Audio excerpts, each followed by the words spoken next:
Koikimedia. We switch to Starr Radio, and as we all say, we all have a role to play. I am only playing my own role. You can play yours as well, as long as everybody is playing their role. My role will be different from yours, but one thing is, we should never be tired of speaking the truth so that our people can be saved.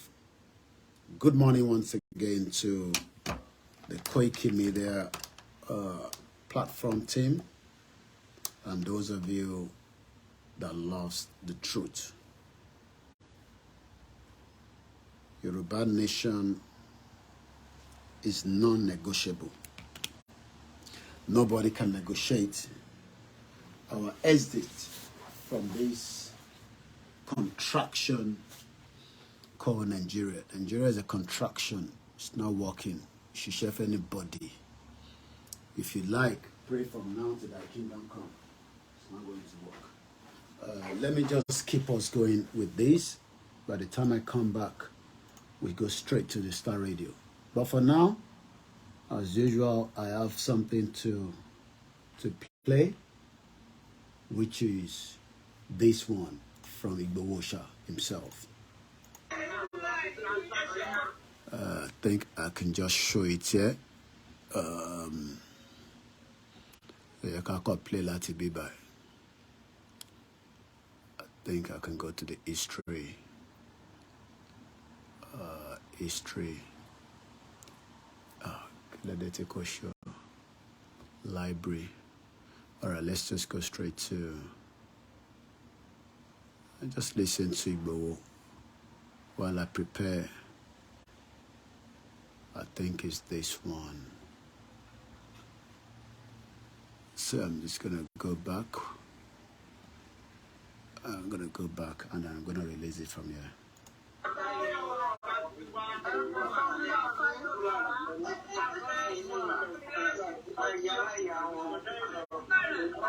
Where Jesus went in evil.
All right, let's get ready.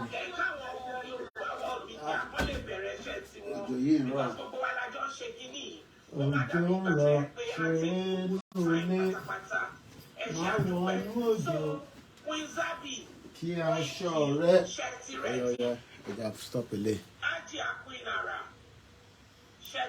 Òjò ń rọ̀, ṣeré nínú ilé. Sorry. Má wọnú òjò kí aṣọ rẹ. I don't want to read it. Òjò ń rọ̀, ṣeré nínú ilé.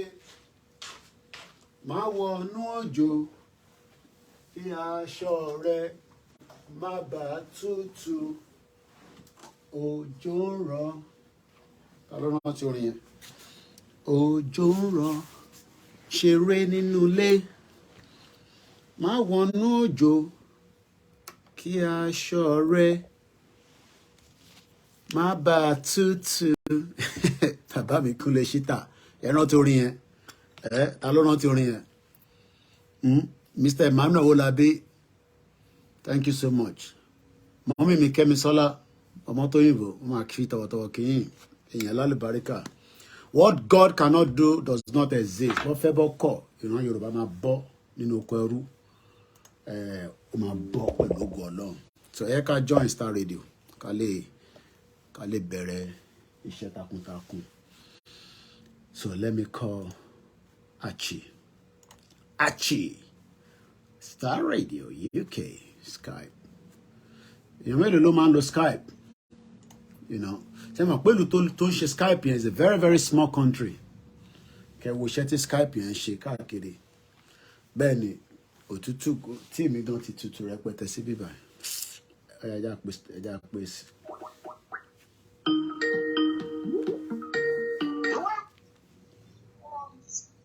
Doesn't matter what circumstance you find yourself in, somewhere, somehow, you got to rise up. What the people say, that rise and shine, for the light is come, and the glory of the Lord is risen upon thee. It's now gone 7 minutes by the top of the hour. And that means that I need to take you to our North London studios, where it's all going to be happening this morning once again.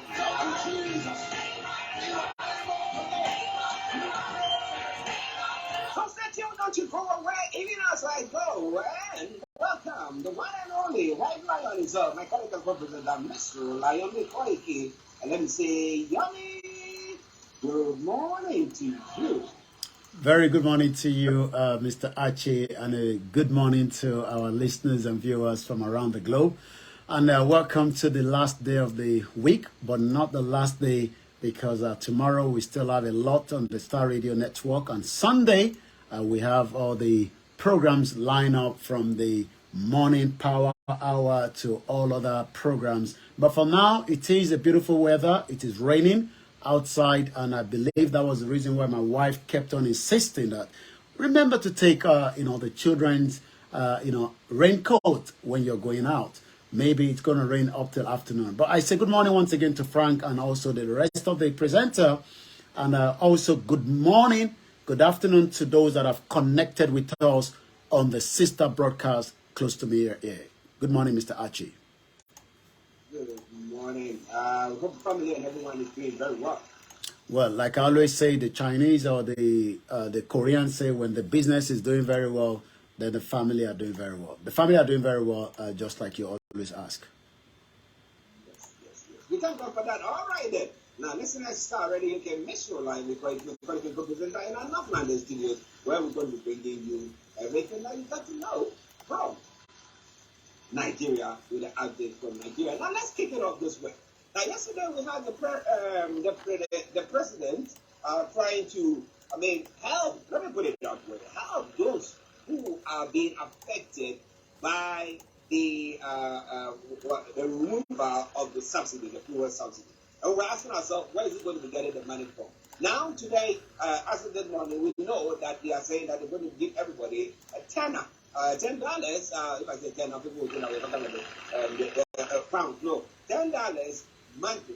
Now, the question is, how are they targeting, especially when we know that when it comes to data, Nigeria would not actually got a proper data for you to be able, because here, when the children go to school, they can sit down and can tell you that from the data, they can tell you, this one is not coming from a very strong home, and therefore they need help this way. There's a data that we can look at that. But when it comes to Nigeria, how is it going to be? $10.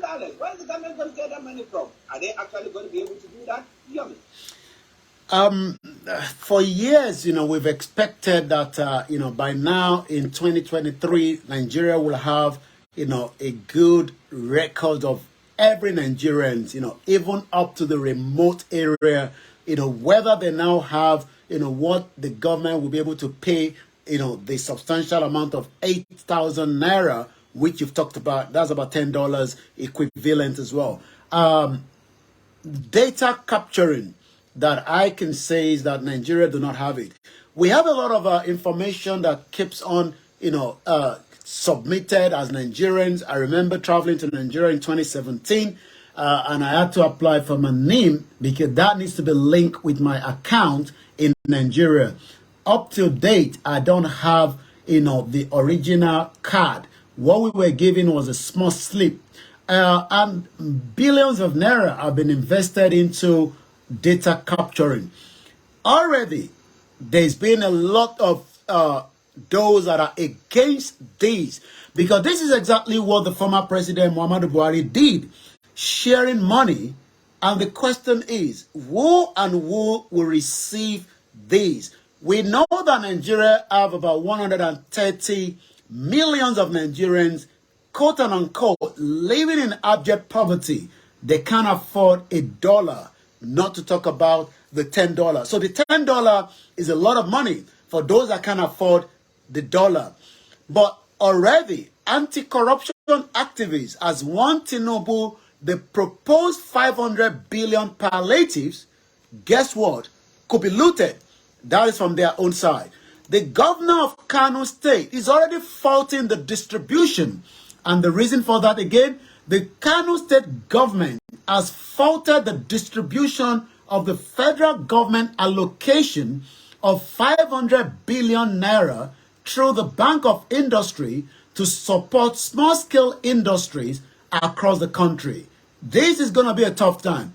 And to get the message clear, not the 130 million Nigerians will be receiving these $10. We're talking about just 12 million of them. 12 billion of them. We're talking about 130 million Nigerians who are in abject poverty. And we're talking about only giving only 12 million. I mean, it's worrying. It's worrying because we're talking about means testing, how people can do that. So I was looking at it from this point because everybody uses commercial transport. I mean, those who can afford, they use commercial transport. So why is the government not going that way where, I mean, at the end of the month, if people are supposed to, and then you did explain the other time that people are not paying taxes.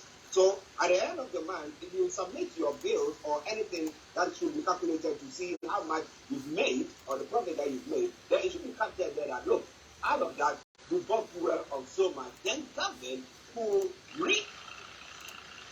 recompense whatever or pay back whatever money or whatever transaction that has gone on. So it comes to you, but at least you know that government is controlling the transport fares for people and everybody will be benefiting from that. So I'm not going to get it. I'm not getting it at all, Yomi. Well, I was asking those in Ekiti State that we have 3 million population, what is going to be their own part of these 500 billion? Somebody said maybe about 24 billion. The question is, with a 16 local government, 3-point-something million population in a particular state, how many people would even be giving that $10? And how do we know that this money will eventually get to them? Because I'll give you an example. The naira is just bouncing, like a bouncing baby boy, because as of this morning, it is now 1,045 naira. So it is becoming worse every day. But I remember 3 weeks ago precisely, we had a correspondent in Ekiti State that told us that a woman was disgraced in the market because she actually borrowed 900 naira. This is 100 naira less from this 1,000 naira from someone that came to the market and accused her of this money. We eventually have to send this money to that woman. I mean, extra money included, by my mom, just to support her. These are, she's a seller, she's a trader, but every penny that she had on the goods that she's selling, guess what, is not even up to 500 naira.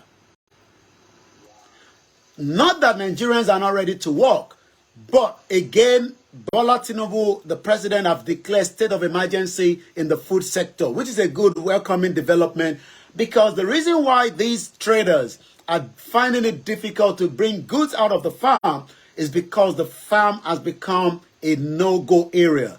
And the reason for that, again, is because of the insecurity in the country. But it seems that the security agency are focusing their energy in the southeast, Whereas in Plateau State, 18,000 Nigerians have now left their vicinity because of the insecurity.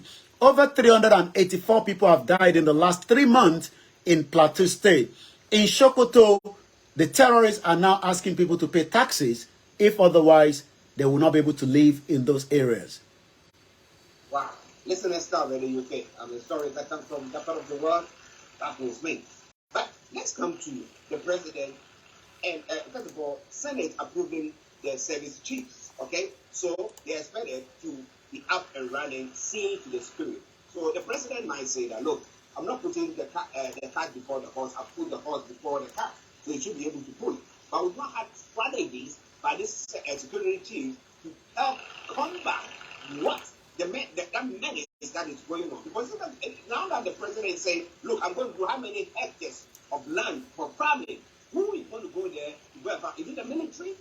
Who are going to now go into farming to farm for the citizens or the people in the country? Or are we going to have a military calling of the whole place and the farm so that we not have the Fulani headmen coming in and people going in there to destroy the farm land? Yummy. Let me take you back to a call I had a week and a half precisely. Is a big farmer in Kaduna State. He's going to be relocating to UK anytime soon because he has lost everything. 3 years was the last time he visited his farm.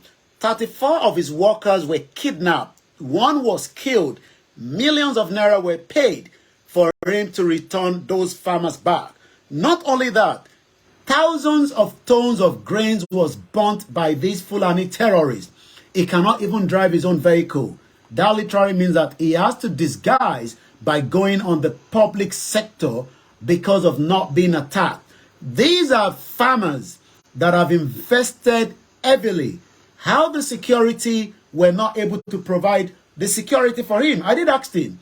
And his answer was, these same security are compromised because they are the ones that are providing the security that they should be providing for Nigerians. And that takes me back to, what we were told by T.Y. Danjuma. Maybe we should just listen to that again. This was about 5 years ago. It's a mini state. It's a mini Nigeria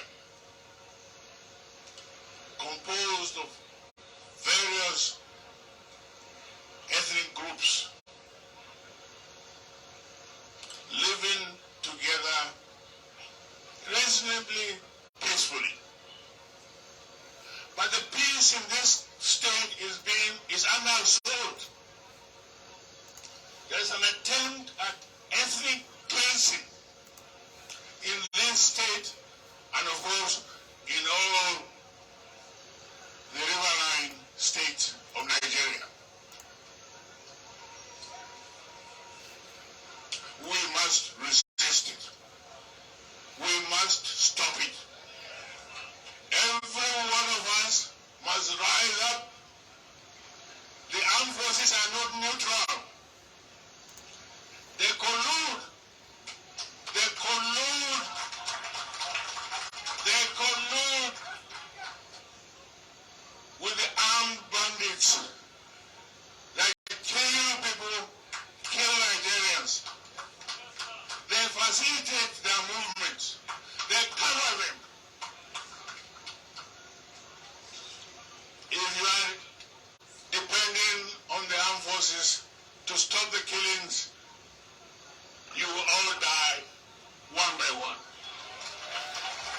This was 5 years ago. We now have the same faces because the new military chiefs or service chiefs, as they're known, that have now been given the all clear by the Senate, the North, vow to tackle the insecurities. Some of them were below the ones that Tinubu has removed. Whether they will have a different tactics to deal with the insecurity is the question that a lot of Nigerians are waiting for. Mostly in the food sector, that Bola Tinubu has now declared a state of emergency in the agricultural sector. The confirmation was square to the consideration and approval of a motion brought by the Senate Majority Leader Opeyemi Bamidele of the APC Ekiti. The service chiefs are Major General Tarid Lagbaja, the Chief of Army Staff, the Rear Admiral Emmanuel Ogala, the Chief of Naval Staff, where we know that there's not just about the issue on the land, even the waterways. As an example, in Ondo State, Ilaje, for the last 12 years, crude oil have been stolen. We hope that that will be stopped because that also is part of money that should have been used to support Nigerians.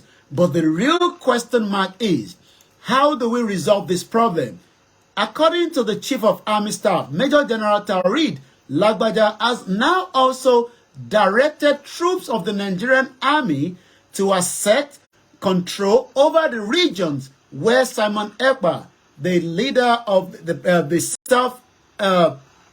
Prime Minister, government in exile of the Biafra, and also impose the sit-at-home. So you can see that they are dealing with too many insecurity, because as far as the Chief of Army Staff says, that it is not just in the southeast, but there is a lot of insecurity around the country, and there's a lot of work to do. But as usual, Simon Ekpa has responded. Tell the Islamic State Chief of Army Staff that his planned invasion will be met with the highest resistance so far. We call on all the Biafrans to take note to the threat and remain indoor during the sit-at-home and also be vigilant. So you can see that Nigeria is going through a very, very rough, difficult time when it comes to those agitating, the terrorists, the Boko Haram, the bandit, and the normal criminality that is happening within Nigeria. As we said yesterday, somebody actually killed someone by removing the head for less than 50 pounds. Well, listen, let's start really. Okay, foreign tax, the president, yes, his cabinet, which I don't know whether it's got everybody yet, are going through turbulent times as the country is going through that turbulent time. But we'll see what happens there. Right? It's all coming away from Starr Radio. Okay, so like this again, I'm not going to do some much here in the South Studios. Now, do you think that the 7 chiefs have what it takes to actually restore peace in Nigeria, or are we going to be same old, just another day? What do you think? What do you think they can bring on board? And you think that people will not go to their farms and each other when they're talking about somebody who says that, look, my farmers, my workers were kidnapped and I had to pay so much, and now even I can't even drive my own vehicle. I need to hop on public transport because of the fears that you might be kidnapped by somebody. Well, listeners, is it a place we need? And is it a country that is where everything seems to be going on very well? It's all coming from Starr Radio UK. Now, earlier on this morning, we had Bishop Adesina who posted before the evening talking about the actions that was the response from the DSS pertaining to the Memphis case. And they're saying that, well, Memphis has been charged and they are going to bring him before. But it's been said here that, well, a Memphis case is going to test Tinubu's respect for law. Why are they saying so? John. Well, Emefiele is not just an ordinary individual, and what do I mean by that? You know, is a former CBN, and that means all eyes will be on his case, as we know that he handled the affairs of how the Naira, the change of Naira. The court has directed the DSS to charge Emefiele within 1 week or release him, but we can confirm now also that it seems that things are moving very, very fast, you know, when it comes to the case between the federal government and Emefiele. The Nigerian Secret Police, the DSS, have finally filed charges against the suspended former central bank governor Emefiele, in line with the court ruling. We hope that in line with the court ruling means also that, you know, he will be given fair hearing. Because the reason why Nigerians are not getting fair hearing is that, you know, even if the court direct the DSS to give him a bail, the DSS end up not refusing the court. And that is something that the former President Muhammadu Buhari refused to adhere to with the Attorney General of the Federation, Malami, because they were not listening to the court order. Even if Emefiele is going to be found guilty, that is not for the DSS to decide. That is for the argument between the DSS lawyers or legal team with the Emefiele legal team as well. This is now coming after the High Court of the Federal Capital Territory sitting in Abuja yesterday ordered that either you release him or charge him. And now that the court have made that order, he has been charged. That then means that a case has to be continued. And whether the DSS will abide by the rules of the court, that is why Nigerians would like to know whether Tinubu is someone that will follow the rule of law. Remember that Shoratge was kept in Abuja even though he was asked to be released. But again, the former President Buhari refused to do so. Justice Mazo gave the order in his ruling in a fundamental human rights suit filed by Emefiele to challenge his arrest and detention by the secret police. Do you think Emefiele is going to be having a nice or a fair trial? That is the question on the lips of most people. Will be coming to what people are expecting from that, whether the DSS is going to adhere to it. But the question is, now, if Emefiele was that bad, let me put it that way for lots of words, okay? If Emefiele was that bad, why did Buhari still keep him there? Some believe that Emefiele was working. He wanted to be the president. We saw his own posters and billboards and vehicles, but it seems that Nigerians were really like, this can happen. You are still, is it that you come out of the CBN and do that, but you can't still remain as the CBN.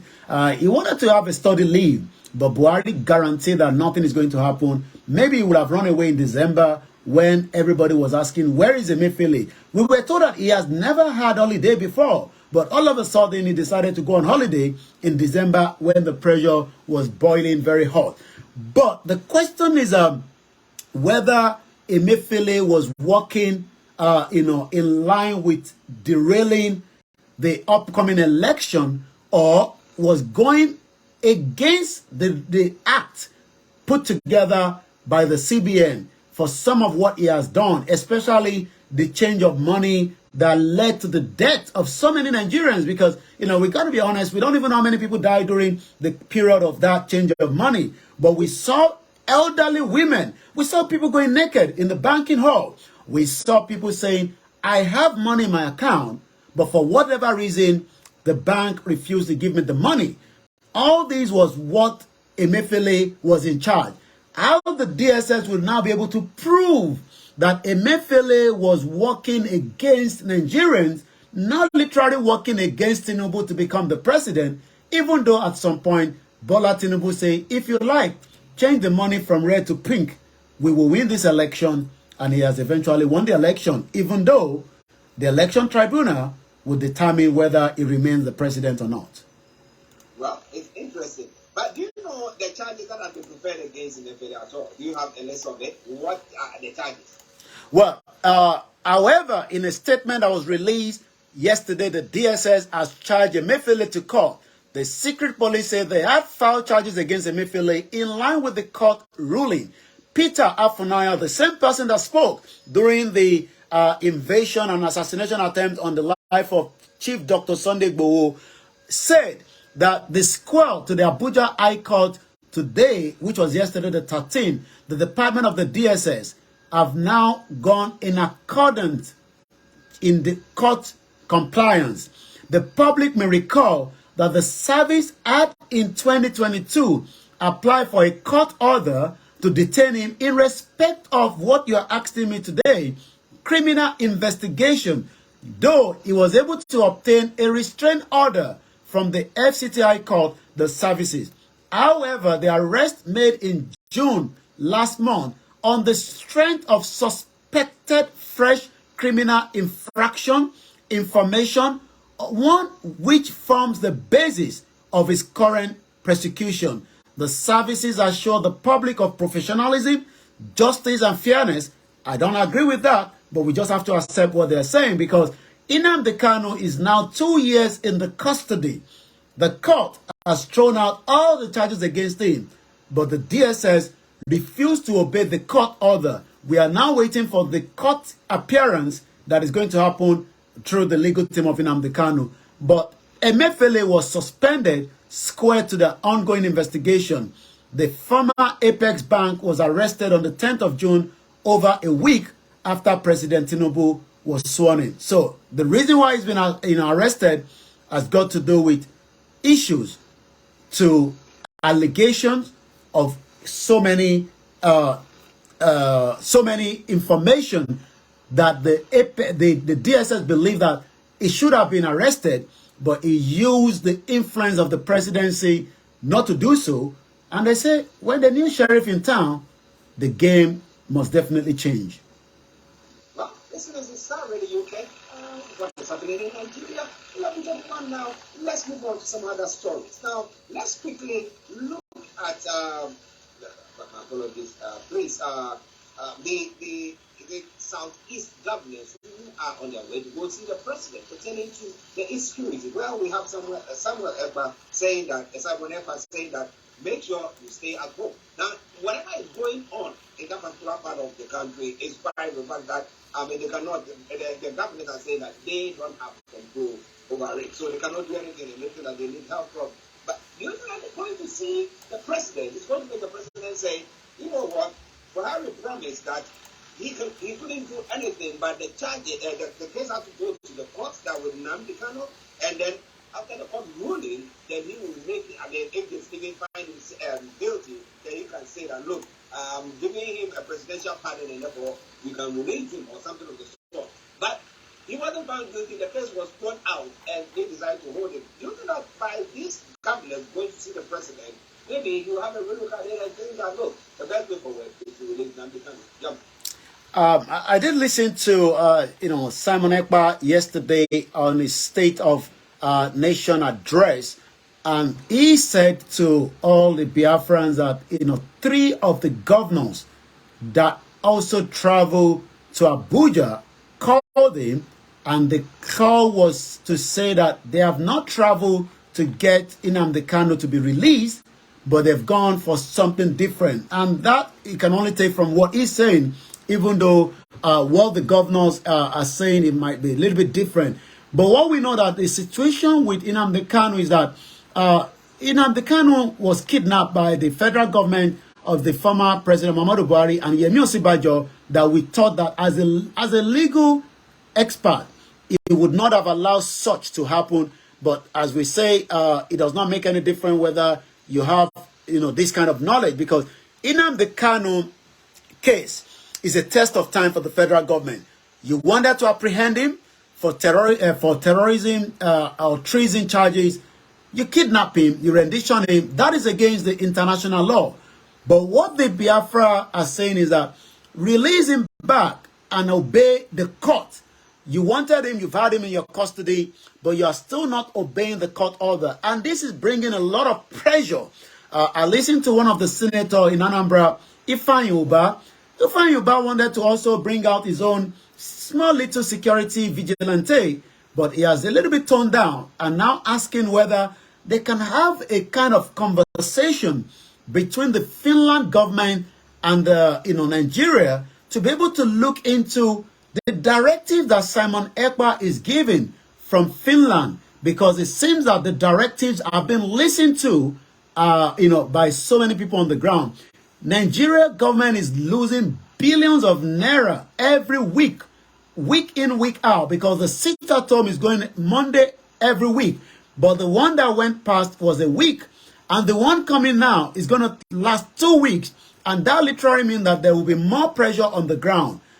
Whether the state governors will be able to plead with Tinubu, for a little bit of soft landing, but it seems again that maybe true or false, some of them are not really intended to get Nnamdi Kanu out of the custody. But we know also that Nnamdi Kanu's legal team continue to say to Tinubu, do not take this personal, like President Muhammadu Buhari took the issue of Nnamdi Kanu very, very personal. Well, that's what happened. We saw that he took it very personal. That's why when he posted a comment on Twitter, Twitter decided to delete it and it made it go. But let's see, maybe Tinubu will have a real look at the whole thing that is going on, but it's all coming away from Starr Radio UK. Some information that has just come through. The Ekiti State Chief Judge, Justice Oyewole Adeyeye, has survived death from section of the State High Court complex that collapsed. Adeyeye, who was severely injured, was reported to have been moved to an undisclosed hospital for medical attention. It was learned that no life was lost in the incident, but workers on the premises were the ones that rescued the chief judge from the rubble. I don't know whether Yomi has got some more on that story, but that's some of the news that is making around from Nigeria. Yeah, you're quite right. These are Justice Oyewole escaped death. But as we always say, there's a lot of buildings in Nigeria, just as we have buildings there in UK. The parliament is very, very old. There's a lot of repair and renovation going on. But the question about Nigeria infrastructure system has always been that money that is meant to fix and repair them gets stolen again, and it's just cycle and cycle. And like you said, yes, he escaped the death, but those that have died in the same situation is due to the negligence of so many of the buildings that should not even be standing in the first place. Okay, listen to Starr Radio UK. It's gone 11:36, and we'll go back to Yomi for the rest of the stories. Over to you. Well, it seems that Okorocha, remember Okorocha, one of the former governor of Imo State that also created, I can't remember the commissioner that he created, Happiness, Commissioner for Commissioner for Happiness. It seems that the EFCC case against him, the court has now dismissed EFCC case against Okorocha. Is the headline. The High Court, Federal Capital Territory. The FCT is taking a lot of cases, every blessed day, but sometimes some goes in accordance and sometimes some are dragged, like the cases between Nnamdi Kanu and the federal government. The High Court of the Federal Capital Territory has now dismissed the case against the former governor of Imo State, Rocha Okorocha, by the Economic and Financial Crimes Commission. Delivering the judgment, Justice Yusuf Halilu described the EFCC charges of fraud and abuse of office against Okorocha as an abuse of judicial process on the grounds that the anti-graft agency had filed a similar charge against the defendant at the Federal High Court. So it seems that if Okorocha for now is still a free person. Sokoto government set up investigation to investigate Tambuwa administration. Just as we say, when there's a new sheriff in town, they're trying to run after the old sheriff. The governor of Sokoto State, Ahmed Aliyu, yesterday has now inaugurated a judicial commission of inquiry to investigate some of the actions taken by the immediate past administration of Aminu Waziri Tambuwa while in office. The panel, which is going to be chaired by former Chief Judge of Gombe State, Justice Muzu Abubakar Abdul Kabdil, is expected to submit its finding within the 2 months. So we hope that those findings will eventually bring something to either nail him or find him not guilty, and maybe they should have put more pressure doing some other things. But as usual, we can't say that when a new government comes in or a new governor, they should not do what they are meant to do to at least find money stolen or taken away inappropriate, as we saw that Benue yesterday when 30 vehicles was taken away by the former governor, Oton, and he said, these are my own cup of cake from Nigeria. Why disturb me? Why not take care of yours by the time you are leaving? EU report, opposition is now demanding INEC chairman persecution as the APC fumes. Remember that the European Union gave us their outcome of the final conclusion on the election 2023. There is still a court case that is going on. We are waiting for the outcome finally. But opposition parties yesterday have now demanded the resignation of the chairman of the Independent National Electoral Commission, Mahmoud Yakubu, on the basis of the European Union Election Observer Mission report, which gave INEC a low mark in its conduct of the general election. The Labour Party, the People's Democratic Party said the EU report on the election confirmed their position that the 2023 polls were not transparent or credible, but the INEC and the APC dismissed the Yakubu indictment by the party. The electoral agency had declared APC standard bearer Bola Tinubu the winner of the presidential election. The verdict was challenged by the Labour Party, the PDP, and some other opposition. Let's remind you of the total score of that election. Tinubu was able to pull 8.7 million to defeat the PDP bearer Atiku Abubakar with 6.9 million, while the counterpart Peter Obi had 6.1 million. Some say that maybe Atiku and Peter Obi should have joined force, and that would have forced Tinubu out of office, because that's about 12 million votes between the two of them. But as the Obedience always say, we are different from PDP, even though we know that Peter Obi was part of PDP up to 2019. But it seems that that is still ongoing. Also, the police have charged the PDP candidate Ladi Adebutu and his associate for spending 2 billion naira for vote buying in Ogun State. You wonder why, when politicians get there, they have to recruit the 2 billion before any other work is done ahead. 41 minutes past. Let's take you through to what is trending on social media. And as usual, Simon Ekpa is still the biggest trending in Nigeria today with about 45,000. It's trending more than the president, and I can tell you for other reasons. As some believe is the good guy, while something is just a disturbance from outside Nigeria. Even we had some Yorubas and Igbos that went to the Finnish embassy to say that Simon Ekpa is disturbing the peace of the land while he's enjoying in Finland. And I listened again to Simon yesterday. Simon said, if you want peace, allow a full referendum and decide whether we want to remain as an entity of Nigeria or not. So let's take a look at why he's trending again this morning. According to him, he's responding back to the Senate President Akpabio and other PAD President Tinubu palliative budget. Simon Ekpa responded, criminals, when they hear Biafra, they start running mad. That is from him there.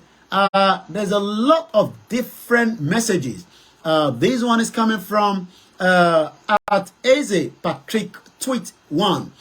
Breaking the Gra Dr. Ifeanyuba, who set up some Boy Scout to stop sit-at-home, has bowed down, planning to meet President with his cohort to plead for Mazi Nnamdi Kanu release. Also engage Simon Ekpa diplomatically. The man is even physically going down and is now very tired. So it seems that they say the last man standing is the situation of things when it comes to Simon Ekpa and the Nigerian federal government. IPOB is trending with about 57,000 as well. Mazi Nnamdi Kanu is trending at about 10,000. Now let's look at Nigeria as a whole, and let's talk about what Nigerians are saying when it comes to Nigeria on the social media this morning. And then we go straight from Neferati. Neferati is one of the supporters of the Peter Obi. They came to steal, to kill, and to destroy the economy, the democracy, and the unity in Nigeria. They're all political criminals. Han Angle is a media platform. In recent times, some of the deadliest terror attacks in Nigeria have been done against schools in the northeast to the north central region. From 2009 till date, there has been tens of schools attacked in Nigeria, leading to adoption and halt in education and disruption of lives as property as well. But also, Chidi Odukalu Chidi Odukalu, as we know, is one of those that fight the injustice in Nigeria. And this morning, it says, hashtag go to court can also be hubris of judicial capture and corruption. Hashtag Nigerian judicial appears deep in their throes of being reshaped as an estate defined by the filler and genital. Also, as we come back to those that are agitating, Omeyo continued to take the Yoruba Nation campaign to the crooks and crimes of Yoruba land. As yesterday, it was out again in some of the remote area, working tirelessly, giving the information for those that are not yet aware of what is called the Yoruba Nation and why we need to exit Nigeria peacefully. So yesterday, Omeyo was out there at what we call the grassroots awareness campaign continue for the Yoruba Nation not going back somewhere in Abeokuta, Ogun State. And as we say, more engagement continue online and offline as those campaigner for Yoruba Nation says that diplomatically, negotiation, and also peaceful protest will be part of the engagement with the new government of Bola Ahmed Tinubu. And as we wait for his response to whether they will lift the embargo on Dr. Chief Sunday Igboho as against those that are asking for him to apologize for a crime he has not committed. Because whenever you apologize for something, that means you are admitting to the crime. Dr. Chief Sunday Igboho's home was attacked and almost killed by the former president, Muhammadu Buhari. He was able to escape, and likewise, we know that so many correspondence between the leader of the Yoruba self-determination struggle, Professor Banji Akintoye, to President Muhammadu Buhari did not yield any fruit. And we are now hoping that there will be a kind of fruit between the new President Bola Ahmed Tinubu and Professor Adebanji Akintoye in the way forward to how the Yorubas would determine whether to be part of Nigeria or not, as the right to self-determination is not a crime under the international law and under the United Nations and the African Union. This is the finest African and Caribbean radio station in London. It is the weekend, and I'll come back now to you in the studio, Mr. Archie. And let's remind ourselves that there are so many Biafrans still in the prison, kept against the will. That reason is because some of them are putting on this outfit that the former President Muhammadu Buhari was really taking it very personal. We hope Tinubu will not take it personal and allow Biafra to put on their regular outfit wherever they want in Nigeria, because this outfit is not a crime and these are not military outfit that is not permitted in Nigeria. Well, just putting on what's wrong? Because there's a situation talking about the fact that Nnamdi Kanu wants to put on his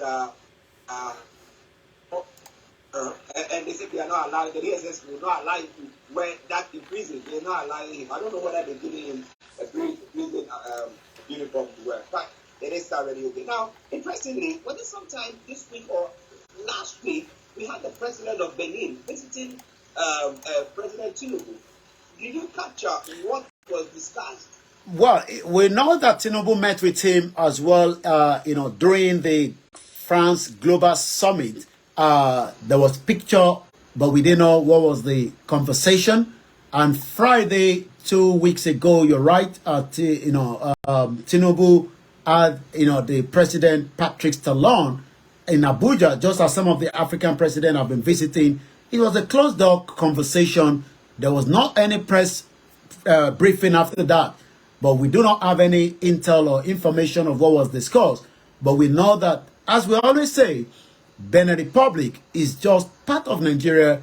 But during the colonial and the struggle to take Africa, Benin was carved out from Nigeria by the France and those that wanted to take it into their control. But as many Yoruba believe that Benin Republic is still a Yoruba part, and that is the reason why Patrick Talon looked away, even in the mighty of Buhari that wanted to take back Igboho. I remember Buratai visited Igboho, offered him millions of dollars to abandon the movement of Yoruba Nation. Igboho refused, told him that he's not fighting because of the money, he's fighting because the wish of our people is to be free from the subjugation, marginalization, But some might now say that now that we have a Yoruba president, are we still going to be marginalized? Are we still going to be, subjugated? But the question then is, after the Yoruba has completed its tenure, the power returned back to the north, and that is where the argument is. Tinubu is not going to be there as a king.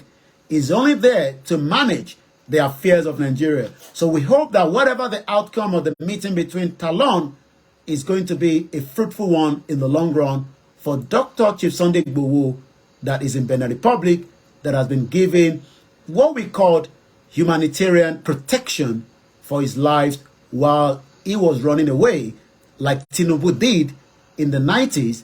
He ran away from Abacha because Abacha wanted to assassinate him. Tinubu spent a lot of time in London.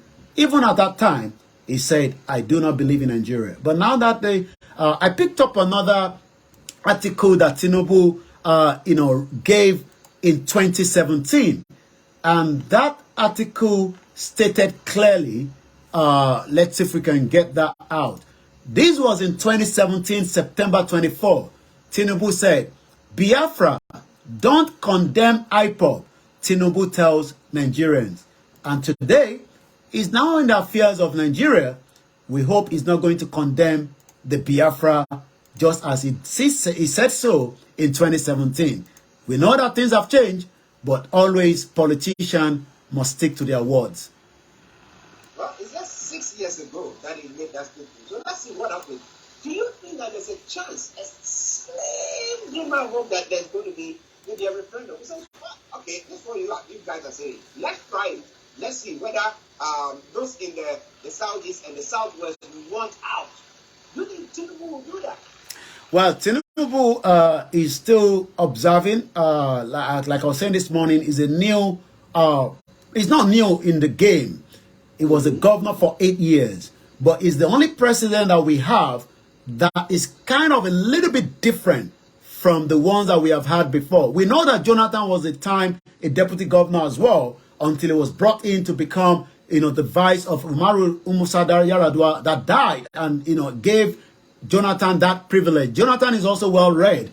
But what happened is now that we now have a new person in place of Tinubu, and we hope that within months and months, he will be able to review and look into the constitution that doesn't have the real clause of the referendum and probably put that in front of the politicians, whether the North will accept that, whether the Southeast politician will accept that, whether the Southwest because it's all about the politicians. If your politicians are accepting that, it makes it very easy. So even if he's proposing it, they might even just abandon it while the proposal will come. But everybody believes that there is just that little bit of tiny salt, even though some might not believe it. But do you think that so far, I'm digressing a bit, but so far with the representatives in Parliament, the House of Representatives, do you think when it comes to the Southeast, do you think they are in favor of the Southwest, and the Southeast as well? Do you think they are in favor of what is going on? Are they in favor of what Sunday Igboho was saying? That look, our people are being marginalized, they are being killed, their farms are being ransacked, and therefore we need to stand up for them. Are they in favor of it? Or maybe they are not at all, or maybe the method that maybe Sunday Igboho is using is what they don't want. How do you see? You're quite right. I think, looking at these, campaign trail that has happened between the Yorubas and the Biafra, the representatives, that are speaking to us behind the curtains, some of them might not like the approach, not the approach of what we are doing, but they are scared of the approach because it's not, normal for you to go out and you have millions of people following you like Igboho was doing. And that was a concern to the Yoruba politicians.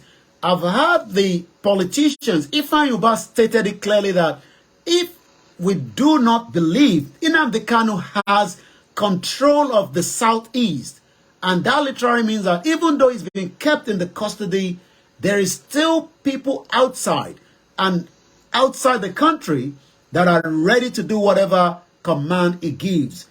But how do we manage this crisis?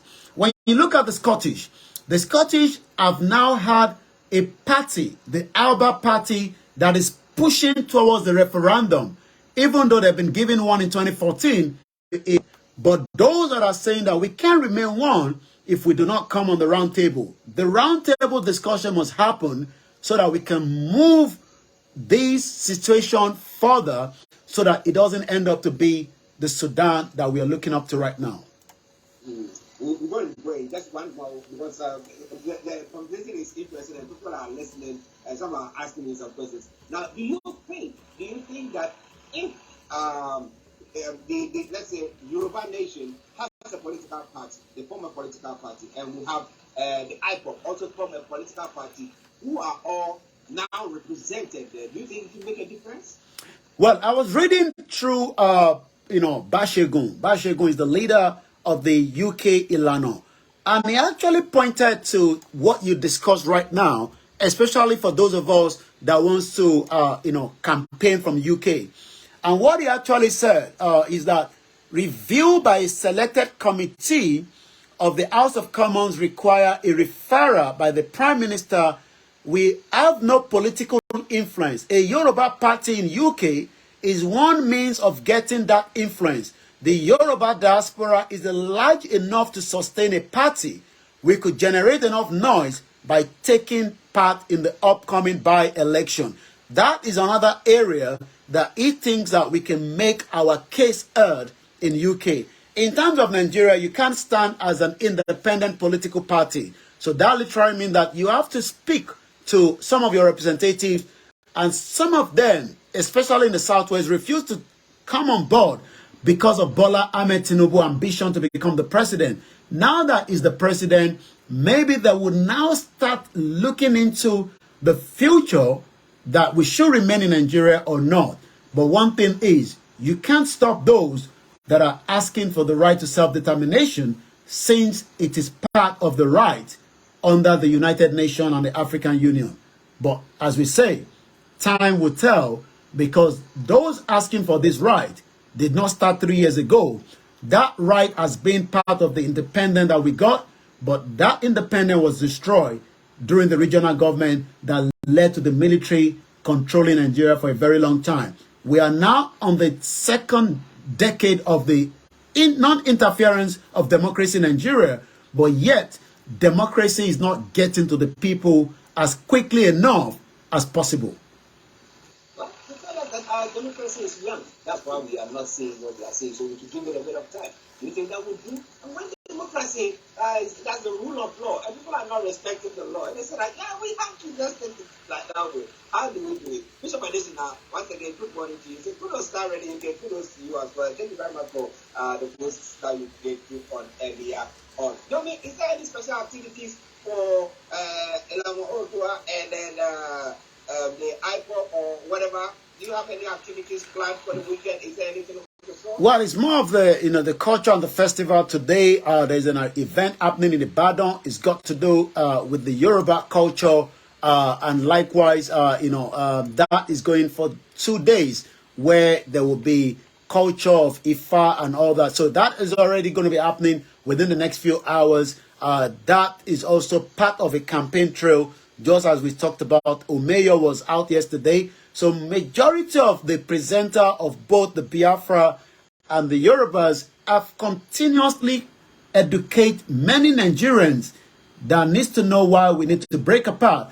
While some Nigerians think it is all about the leadership, but like I said, the campaign trail, it's all going to happen, as we say, never say never, because even the Scottish have never given up for their right to self-determination.